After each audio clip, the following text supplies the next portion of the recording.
I think what's interesting here, you would have seen a clear correlation between Mandy's approach to heritage and restoration, modern work, and Brad's work. I think what's interesting is one, we looked at a whole range from some contemporary projects by architects that you like, by some of the more restorative projects you've done, and then jumping into the absolute detail of one project which I think you'd have to all agree is quite stunning. I think what's really interesting about this one is it's the story it tells about there is a time to do absolute recreation, restoration, and there's a time not to do it. And this project actually has them both, where you look at it and reinstating those two double hung windows and the balcony above and the French doors was absolutely the right thing to do. Would have cost some money, but they're going to be so much happy with that, and it looks so wonderful to the street, and it's a gift to the street, I think. Whereas the work at the back is all about modern living and how we occupy these houses. And I think what's interesting, and I think both speakers mentioned it, is when you're working with heritage buildings, a lot of it is actually about telling a story. And with any building, especially once it's been around for 100 years or 150 years, there isn't one story, there's actually many stories. Any house has probably had 5 or 6 generations of people moving through it. When this house was first built, it probably wasn't even on electricity. It would have certainly had outside toilets. It wouldn't have had a fridge. It would have had an ice box. And you just think of all the things that have changed, television, radio, internet, to a modern lifestyle where the way we live and the way we do things is totally different. So that layering of history is actually what's really interesting. And this one, I think, tells you it in quite a literal way in some places where you see the addition and you've actually got the slate roof going from outside to inside and just replicating the same material, which is such a powerful way of saying, here is the old work, here is the new work. Now I'm just going to think of some wonderful questions now for Mandy to bring her in. I am. One thing that I think back to, say, my childhood, and I remember my mum we'd come down to Sydney and she'd take me to all the wonderful National Trust houses, and your admiration of them was all about, first of all, they were all what I call big age heritage. So they were grand homes, often built by very wealthy, very powerful men. And they were quite beautiful, but they were of very much of a type, and they spoke about their power and their influence and their money. And I think the attitude was that heritage was about restoring and bringing it back to some sort of imagined time when it was first done. And I think as we've grown up, the whole Australian society is now much more sophisticated and mature about the way we treat heritage. And we have big age heritage, but we also have small age heritage. So a row of very simple, very modest terrace houses is heritage and is important, and it's important for its cultural importance and the story it tells too. And sometimes the things we should preserve and look after, they're not grand, they're not beautiful, they're not necessarily even magnificent materials. They just tell a story, and that warrants that sort of preservation. But that idea of a more mature approach to heritage compared to what we might have thought about 50, 60 years ago. Do you want to talk a little bit about that?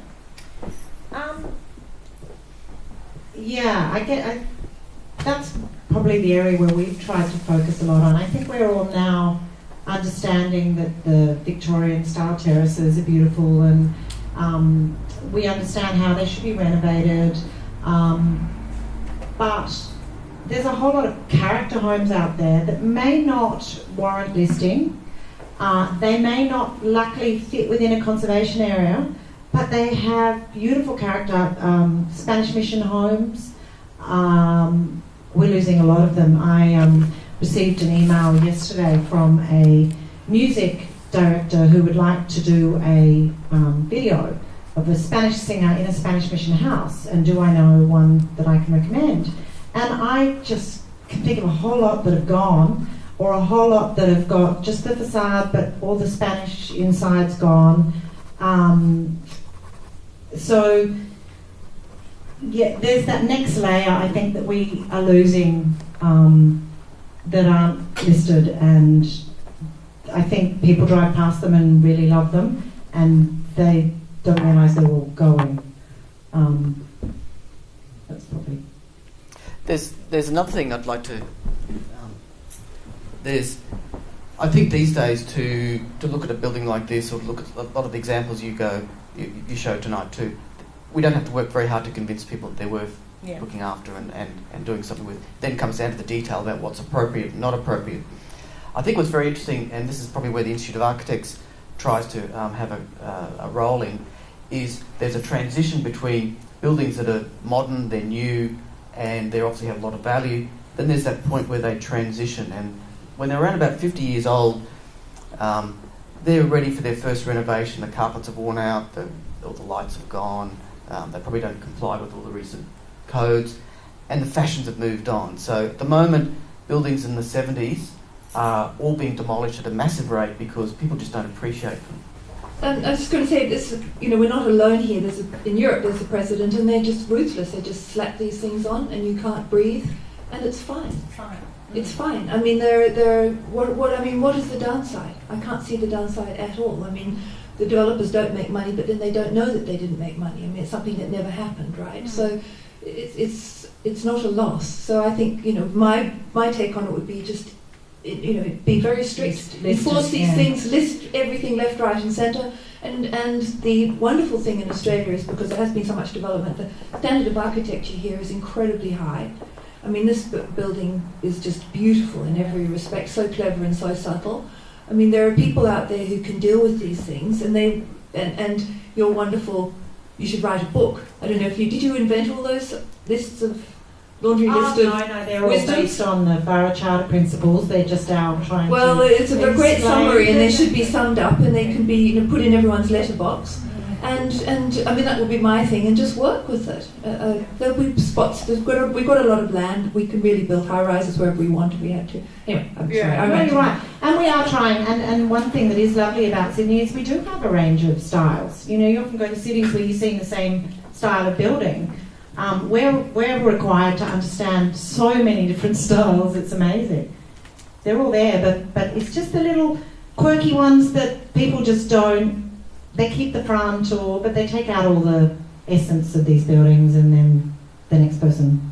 There was that awful era in the 80s and 90s of facadism where everyone thought if you kept the front facade, well, that was okay. And thankfully, I think we've moved beyond that. We still get that a lot. We do get a lot of people saying, no, but we're keeping the front because we only have to keep the front. I was like, do you know what? Even in conservation areas, you've got to keep a little bit more than the front. Yeah. And those fireplaces in Paddington, every single person comes to us and says, can we get rid of the fireplace? It's that funny marble colour, it's pink. Oh, it's beautiful, it's original.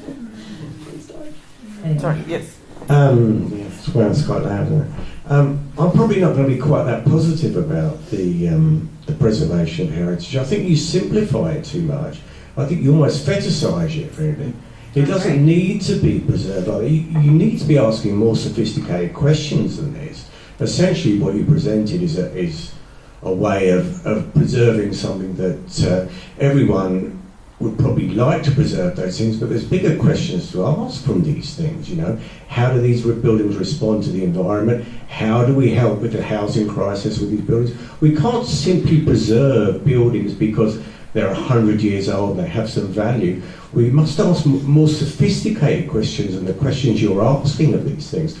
And I think what is illustrated tonight is probably, if this is council's approach to heritage, this is why architects are frustrated with the process, because it's far too simplistic. It's far too simplistic approach. No, but this tends to be this notion of if it's 100 years old and it's a great old building, there's a reason why these buildings are probably not that appropriate. I mean, we laughed about this one here that was shown on the left when they took away the large big window. Why the large big window was there is that those two little windows add very little light to the interior of that house. And the reason they put one big window in there was that it made more amenity for these spaces. To simply say that things should be preserved, and it's not really a case of preserving. What was really illustrated tonight was restoration. That's a very different thing. These things are very different. Restoration and preserving something is a very different thing. And I just think we need to be asking much more sophisticated questions than are being asked. What's interesting is we've heard a couple of very, very different opinions, and this is the thing with heritage is as soon as you bring it up, there are a whole lot of different issues. In terms of, I mean, if we look at it from a ESD point of view, old buildings have embodied energy, and that the issue that you actually have to expend energy to demolish them and then spend energy just to recreate a new one. But that's one issue. That's one issue. Well, it's totally accurate. There is embodied energy in buildings. Of course it costs less to remove. Excuse me? Could we just keep it a little bit civil here? Let's get past these. That's what I'm saying. It's one of the aspects. I think the other one is, and I think you see it in this one, is that you can actually still introduce the light, you can still introduce the modern approach to living. You can actually have a combination of it. There's another issue too, which Yes, is that a lot of these older buildings were built around the same time in the street. So that if you preserve or conserve or renovate or keep the streetscape, is that you get a uniform streetscape, and we all benefit hugely from that. And so How do we benefit from that? because if you have repeated patterns, Surely the priority if you should go be down unity of the person street living. and there are repeated rhythms and repeated patterns, that's beautiful. You may not realise it, but it is. Oh, I If you do. get a lot of different things happening, it jars and it can be ugly. So that there's another thing of actually just keeping it, regardless of when it was built or whether you love it or not, just keeping it, because if it creates a uniform urban design, But that's not a then we all benefit. sophisticated approach to something. It actually is more sophisticated. Okay, we get some other questions. You have to go on. Yes? I didn't have a question. I was just going to have a response. Because that's our house. Yeah. And it is interesting, the old in the back and how it's done. And Brad, who's actually my brother, that's the architect, and he is still trying to come down tonight. So he'll probably get the last one. He did amazing work of how to, with the rear there, which actually you cannot see from any other street around. So you could not, there's only like 3 neighbours that can actually see the back of that house before. Thank you.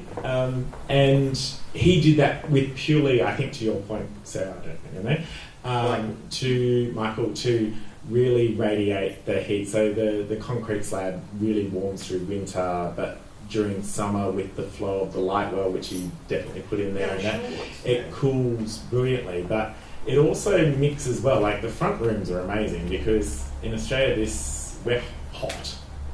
That front room in summer is bliss because it stays cool. Now it's got the little heater in winter, and because it's actually a small room, it's probably the most efficient room in our house to actually heat during the winter months. So it's a very interesting thing of using new technology to assist old climate buildings for aspects, but also then making, the big broad living spaces, both environmentally friendly, but also very extremely livable. So from our perspective, and I think Brad, the architect, I think he did a great job of really, like the front room, it's my den. It's where I go and watch the Ashes cricket and the tennis and sit there and read books, which is nice. But then the back you can entertain and it flows through quite well. And I think it's that wonderful mix of how do you make something old, effective, efficient, and so that, in another 100 years, when we're long and past, someone else might do an extra renovation, but it's still worth keeping. So I'm fairly new to Sydney, but back in London, things like the Barbican are not necessarily the same style as this, but they're really vital heritage. It's a story of the people and the culture and the evolution of a place. And I guess as a group of people, society, we evaluate what we want to keep and what we don't. But I'd say 2 of the major projects in London right now are heritage-led. King's Cross and Battersea are enormous projects, but like you say, they're expensive. Developers and other people have money there. And so there needs to be a system, laws and regulations to try and keep that in check, where people, us, can object, and if enough people are pissed off enough to stop a project, then they can.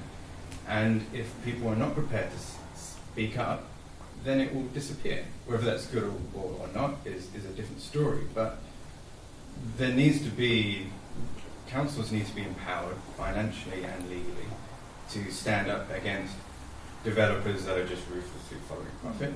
But those that are not just doing that and do take the time and energy to engage with community and to consider heritage should also be given the time of day that they're due. And a bit more leeway sometimes too. I would say form rules and regulations appropriately. Leeway suggests... It's interesting the Barbican that you point out, because if I go back, Which say is a similar 30 style, years ago when... Is it a serious film? Yeah. Similar sort of issue. Yeah. But when I went through architecture, we did a tour through Europe as we were students, and of course we were going through the Barbican, and part of it was, look what they did in the 70s, and it's now been totally reevaluated from being probably, it was heroic when it was built. Then it went through the period where the architecture profession itself drew scorn on it. You could easily be offended by a Barbican. Yeah, and it's a very challenging building.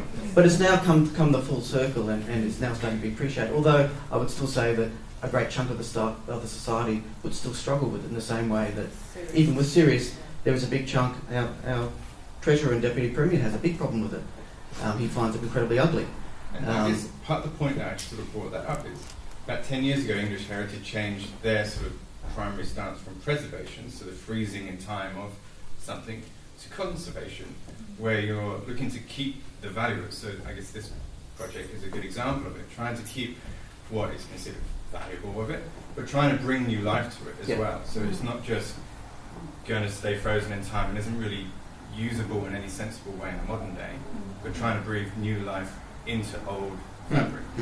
And that, I suggest from my point of view, is a bit of the sophistication in heritage, that sometimes there's great value in heritage. You can really add value in it. It's not, sometimes it is somewhere like Bath or like a London street or this repetition, and sometimes it's not.